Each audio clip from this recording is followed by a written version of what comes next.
नमस्कार, जोहार झारखंड देख रहे हैं आप। मैं हूं शुभे मिश्रा, आपके साथ बुलेटिन की शुरुआत करते हैं और पहली खबर आपको सिमडेगा से बताएंगे, जहां ट्रांसफार्मर रिपेयरिंग वर्कशॉप में आग लगने से हड़कंप मच गया। सहयोग विलेज के पास ट्रांसफार्मर रिपेयरिंग का वर्कशॉप है, जहां ट्रांसफार्मर के तेल से ही आग भड़क गई। आग लगने की जानकारी मिलने पर फायर ब्रिगेड की टीम मौके पर पहुंची, जिसके बाद करीबन आधे घंटे की कड़ी मशक्कत के बाद आग पर काबू पा लिया गया। तस्वीरें एक्सक्लूसिव आपको दिखा रहे हैं। आग लगने से हड़कंप मच गया। फायर ब्रिगेड की टीम वहां पर पहुंची और करीब आधे घंटे की कड़ी मशक्कत के बाद आग पर काबू पा लिया गया है। ट्रांसफार्मर के तेल से ये आग भड़क उठी है। तस्वीरें आप देख पा रहे होंगे। आग लगने से आसपास की इलाके में अफरा तफरी का माहौल हो गया। फायर ब्रिगेड ने आग बुझाई, हालांकि किसी को भी हताहत पहुंचने की खबर नहीं है, लेकिन काफी कड़ी मशक्कत के बाद आधे घंटे तक फायर ब्रिगेड की गाड़ी वहां पर मौजूद रही और उसके बाद आग पर काबू पाया गया। और बड़ी खबर कोडरमा से आपको बताएंगे, जहां डोमचांच थाना क्षेत्र के आमदाबाद में एक युवक का शव बरामद किया गया है। मृतक की पहचान तिलैया थाना निवासी पंडित के रूप में की गई है, जो 5 दिन से लापता बताया जा रहा है। परिजनों ने अपहरण की आशंका जताई थी। पंडित एक निजी कार ड्राइवर के रूप में काम किया करता था और लापता होने से पहले अपने मालिक को कार से तिलैया से कोडरमा और फिर घर छोड़ने के बाद से लापता बताया जा रहा था। शव मिलने की सूचना मिलते ही परिजन मौके पर पहुंचे और वहीं डोमचांच और तिलैया थाना प्रभारी पूरे दल बल के साथ मौके पर पहुंचकर जांच पड़ताल में जुट गए। कोडरमा से बड़ी जानकारी आपको दे रहे हैं। पुलिस इस पूरे मामले की तहकीकात में सघनता से जुटी हुई है। अगवा युवक का शव बरामद किया गया है।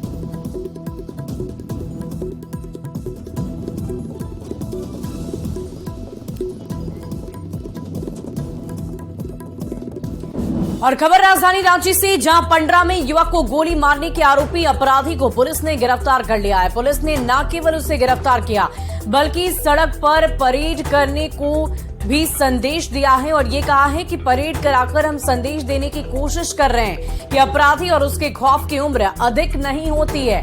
दरअसल 23 सितंबर की रात अपराधी बिट्टू पांडे ने प्रणाम नहीं करने के आरोप में युवक मनीष कुमार को सिर में गोली मार दी थी और इसका मकसद इलाके में खौफ कायम करना था।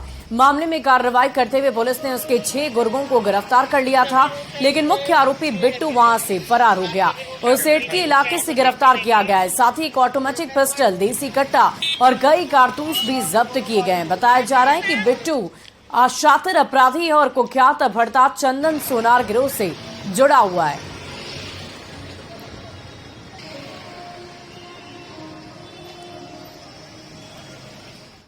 वहीं बीजेपी अध्यक्ष जेपी नड्डा 28 अक्टूबर को रांची दौरे पर आ रहे हैं। बीजेपी के प्रदेश अध्यक्ष बाबूलाल मरांडी की ओर से निकाले जा रहे संकल्प यात्रा के समापन समारोह को जेपी नड्डा मुख्य अतिथि के रूप में संबोधित करेंगे।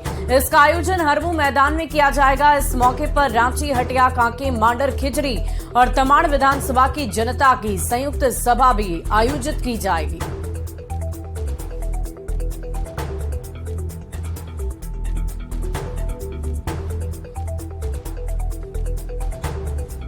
जेपी नड्डा जी उस कार्यक्रम में मुख्य अतिथि के रूप में आने वाले हैं और कार्यकर्ताओं का मार्गदर्शन करेंगे। इसलिए हम सब बहुत ही उत्साह और उमंग है कार्यकर्ताओं में। और 6 विधानसभा की संयुक्त जनसभा वो हरमू मैदान में होनी है। और साथ ही साथ उस दिन मेरी माटी मेरा देश जो कार्यक्रम पूरे देश में चल रहा है, जो अमृत वाटिका के निर्माण के लिए जो गांव-गांव से मिट्टी संग्रह किया गया है, वैसे 263 प्रखंडों से और 49 नगर निकाय से कुल 362 कलश, अमृत कलश, वह भी उस दिन हरमू मैदान पहुंचेंगे।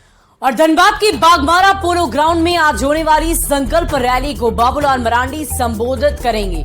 बीजेपी संकल्प यात्रा को सफल बनाने के लिए जोर शोर से जुटी हुई है। बागमारा विधायक ढुल्लू महतो ने कहा है कि इस रैली में 20,000 से अधिक की संख्या में लोग शामिल होंगे। तस्वीरें आपको दिखा रहे हैं। संकल्प रैली में शामिल होने के लिए बाबूलाल मरांडी पहुंच रहे हैं और ये तस्वीरें तैयारियों की इस वक्त आपकी टीवी स्क्रीन पर। बागमारा के पोलो ग्राउंड में इस ऐतिहासिक संकल्प यात्रा को पूरा किया जाएगा। ये संकल्प यात्रा 18 अगस्त से लेकर 28 अक्टूबर तक ये तय हुआ था हमारे पार्टी के ओर से, जिसमें हमारे हर विधानसभा में माननीय हमारे झारखंड के प्रदेश अध्यक्ष और झारखंड के प्रथम मुख्यमंत्री और आने वाले मुख्यमंत्री बाबूलाल मरांडी जी इनका नेतृत्व कर रहे हैं और उन्हीं के नेतृत्व में हर विधानसभा में कार्यक्रम हो रहा है। और मुझे पूरा विश्वास है कि पूरे झारखंड प्रदेश में लगभग हो चुकी है। संकल्प यात्रा में 26 अक्टूबर को भाजपा के प्रदेश अध्यक्ष बाबूलाल मरांडी का आगमन होने वाला है और अभी हम कार्यक्रम स्थल पर हैं जहां की तैयारी जोरों से चल रही है और यहां पर पंडाल बनाए जा रहे हैं। यहां पर कारीगर पंडाल को अंतिम रूप देने में लगे हुए हैं। 20,000 से अधिक की भीड़ यहां पर होगी और बाघमारा विधायक के नेतृत्व में वे सभी आमजन यहां सभा स्थल पहुंचेंगे। भाजपा के प्रदेश अध्यक्ष बाबूलाल मरांडी इसे संबोधित करेंगे। संकल्प यात्रा और संकल्प सभा में भाजपा के प्रदेश अध्यक्ष सरकार की विफलताओं को आमजनों को बताएंगे। संजय गुप्ता, न्यूज 18 धनबाद। ओडिशा का राज्यपाल नियुक्त होने के बाद बीजेपी नेता रघुवर दास पहली दफा राजधानी रांची आए और इस मौके पर बीजेपी नेता और कार्यकर्ताओं ने पूरी गर्मजोशी के साथ उनका भव्य स्वागत किया। न्यूज 18 से खास बातचीत में उन्होंने कहा कि वो आज दिल्ली जा रहे हैं, जहां उनकी मुलाकात प्रधानमंत्री नरेंद्र मोदी से होगी और इसके बाद वो शपथ ग्रहण की तिथि तय करेंगे।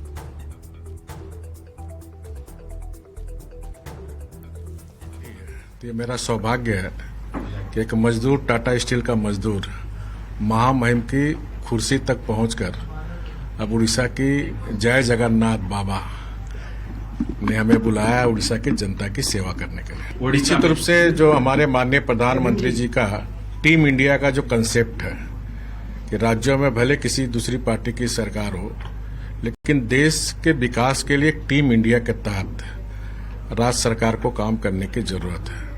तो जो संवैधानिक व्यवस्था के तहत संविधान के दायरे में रहते हुए उड़ीसा भी विकास की नई ऊंचाई को छुए और देश हमारी विकास को नई ऊंचाई तक पहुंचे, इस दिशा में लगातार वहां की राज्य सरकार से समन्वय स्थापित कर उड़ीसा में जो शोषित है, जो वंचित है, उपेक्षित है, वो समाज का जीवन ऊंचा उठाने के लिए हम सरकार से मिल के काम करेंगे।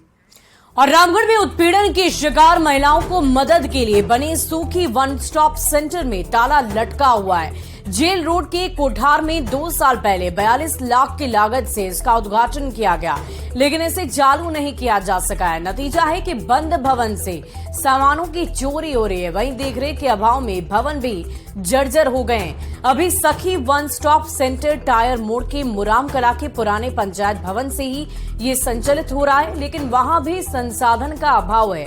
और अधिक जानकारी दे रहे हैं रामगढ़ संवाददाता जावेद खान। मौजूद हूँ रामगढ़ के कोठार जेल मोड़ के निकट। आप हमारे पीछे कैमरे के माध्यम से देख सकते हैं, यहाँ पर महिला उत्पीड़न निवारण केंद्र का निर्माण वर्ष 2021 में किया गया था। तत्कालीन विधायक ममता देवी ने इसका उद्घाटन फरवरी 2021 में किया था। लगभग 42 लाख के लागत से इस भवन का निर्माण कराया गया था।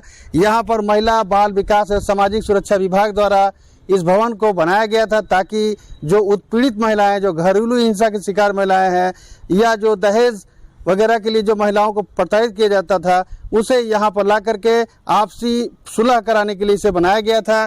लेकिन निर्माण के बाद से देख सकते हैं यहाँ पर इसमें ताला लगा हुआ है, ये तब से खुला हुआ नहीं है। यानी कहा जा सकता है कि कहीं न कहीं सरकारी पैसे का यहाँ पर दुरुपयोग किया गया है।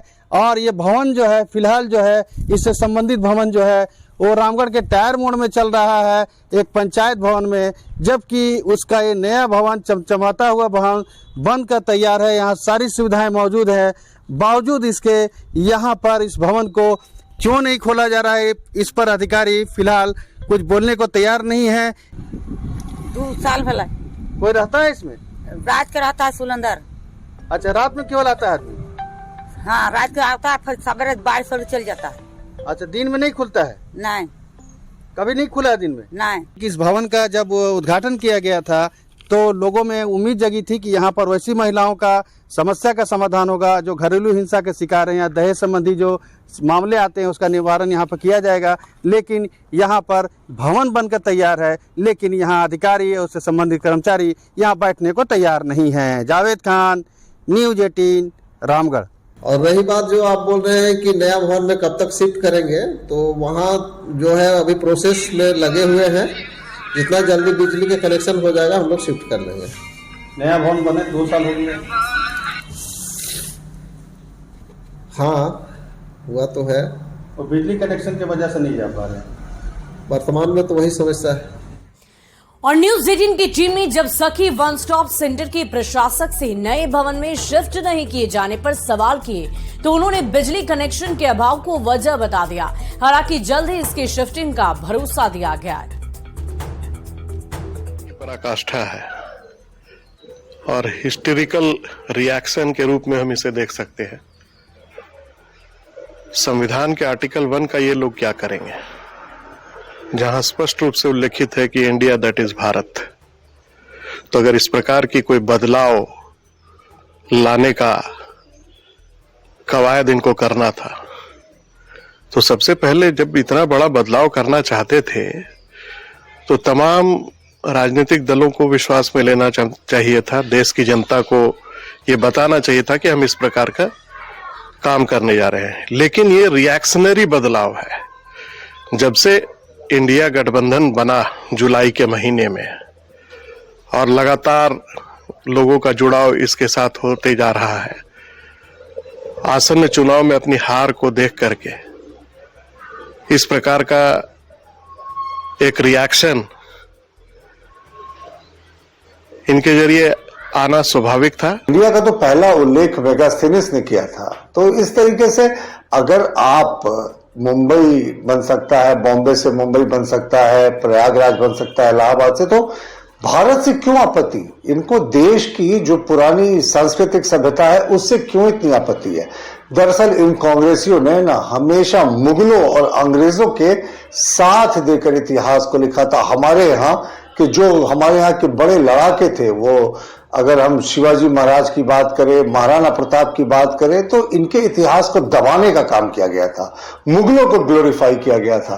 तो अब अगर भारत नाम से पूरा देश को एक अच्छी फीलिंग होती है, गर्व की अनुभूति होती है, तो किसी को क्या परहेज? इसमें है एनसीईआरटी एक स्वतंत्र संस्था है और इसमें विपक्ष से मंतव्य लेने की क्या बात है? तो ये मुझे लगता है जाहिर तौर पर ये सिर्फ राजनीति कर रहे हैं। इनको तो स्वागत करना चाहिए था कि पूरा जो विश्व है उसमें ये प्रचलन है कि जो इतिहास को गलत तरीके से लिखा गया, जिन गलत नामों का प्रचलन रहा, उनको बदलने का जो ट्रेंड है, तो हमारा देश भी अगर इसको कर रहा है, अपने जो पुराने इतिहास को, पौराणिक कथाओं में जिस चीज का उल्लेख उसको मान्यता दे रहा है, तो इनको मिर्ची क्यों लग रही है?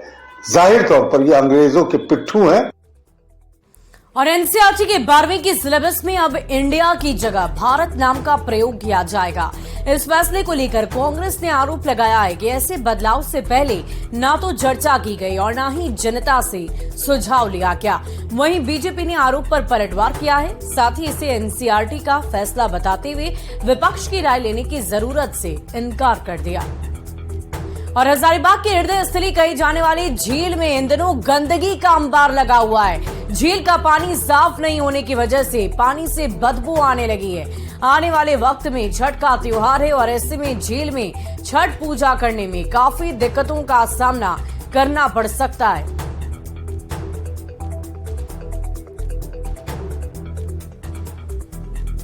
नगर निगम की नगर आयुक्त महोदया का विशेष ध्यान है कि जितने भी हमारे नगर निगम क्षेत्र में वाटर बॉडीज हैं उनको स्वच्छ और सुंदर बनाए रखने के लिए उनका विशेष फोकस रहता है। इसी के अंतर्गत अभी जैसे स्वच्छता ही सेवा भी अभियान चला था, जिसके दौरान हमने झील की सफाई की थी। और चूंकि दिवाली आने वाला है और छठ आने वाला है, तो इसके तहत हम विशेष अभियान चलाएंगे।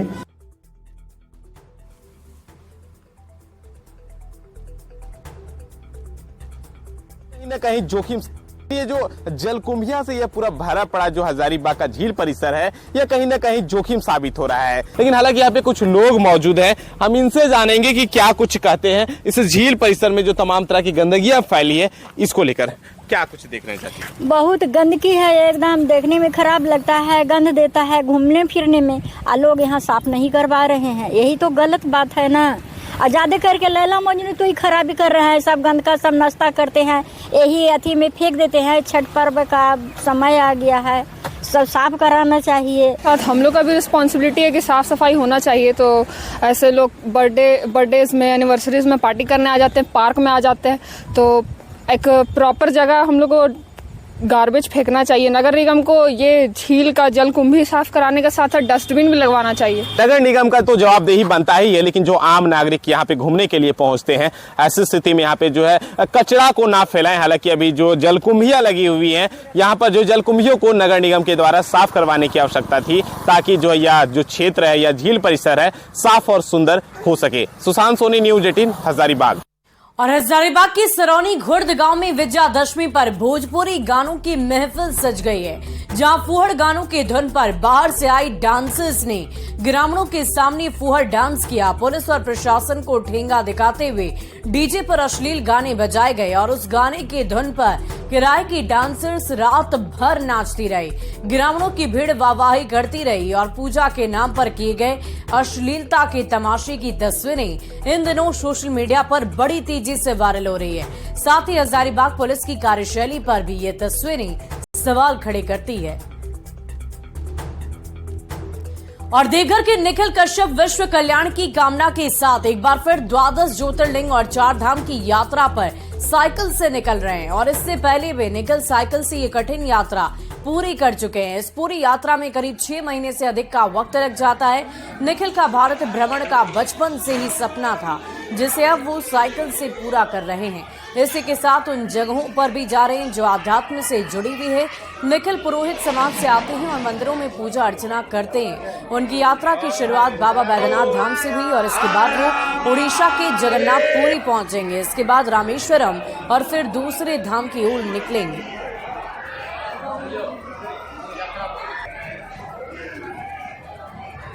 यात्रा पर हम इस बार दूसरी बार निकल रहे हैं। पहले हम निकले थे 23 सितंबर 2021 को और उसको कंप्लीट किए थे 6 जून 2022 को। और इस बार आज का डेट है 25 अक्टूबर 2024 और आगे पता नहीं कब कंप्लीट होगा, हो सकता है नेक्स्ट ईयर जून में ही कंप्लीट हो। तो इस बार जो है हम दूसरी बार कर रहे हैं 12 ज्योतिर्लिंग 4 धाम की यात्रा। और ये जो मेरी यात्रा है विश्व कल्याण हेतु मेरी यात्रा है। पिछले बार जो मेरी यात्रा थी वो शहीदों के नाम पे थी और इस बार मेरा विश्व कल्याण हेतु यात्रा है। रोज टॉकिंग होता है, मोबाइल से बात होता है, रोज बिना माँ बिना बात किए रह नहीं सकती है, इसलिए रोज बात होता है, कहाँ है कैसे है, सब रोज बात होता है। इसके लिए हम लोग को कोई चिंता नहीं है। ये बाबा बैद्यनाथ इनके साथ है, सब मनोकामना इनका पूरा होगा। जय कल्याण हो। वहीं राजधानी रांची से आपको बड़ी खबर बताएं, एशियन विमेंस हॉकी चैंपियनशिप कल से मरांगगोम के हॉकी स्टेडियम में होगा। मैच एक दिन में 3 खेले जाएंगे। सभी टीमें आपस में भिड़ेंगी। कुल मिलाकर 20 मैच खेले जाएंगे। 5 नवंबर को फाइनल मैच खेला जाएगा। बड़ी जानकारी आपको दे रहे हैं, एक दिन में 3 मैच खेले जाएंगे और कुल मिलाकर ऐसे 20 मैचों का आयोजन होगा। 5 नवंबर को फाइनल मैच खेला जाएगा। राजधानी रांची से आपको बड़ी खबर बता रहे हैं, जहां पर मरांगगोम के हॉकी स्टेडियम में इस तमाम मैचों का आयोजन किया जाएगा।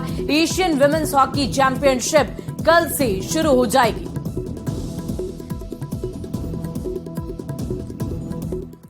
और मुख्यमंत्री हेमंत सोरेन ने विमेंस हॉकी चैंपियनशिप के जरिए झारखंड में खेल और खिलाड़ियों को और बढ़ावा मिलने का दावा किया है। रांची में उन्होंने कहा कि झारखंड की धरती पर पहली बार ऐसा आयोजन हो रहा है जिसमें हिस्सा लेने के लिए एशिया की 6 टीम के नामी गिरामी खिलाड़ी पहुंच रहे हैं। उन्होंने कहा कि बिना किसी टिकट के झारखंड वासी हॉकी मैच का आनंद उठा सकते हैं। और इससे पहले मुख्यमंत्री ने मां रूपी सोरेन को दिल्ली के लिए विदा किया है। मुख्यमंत्री की मां इलाज के लिए रांची से दिल्ली रवाना हो गई है।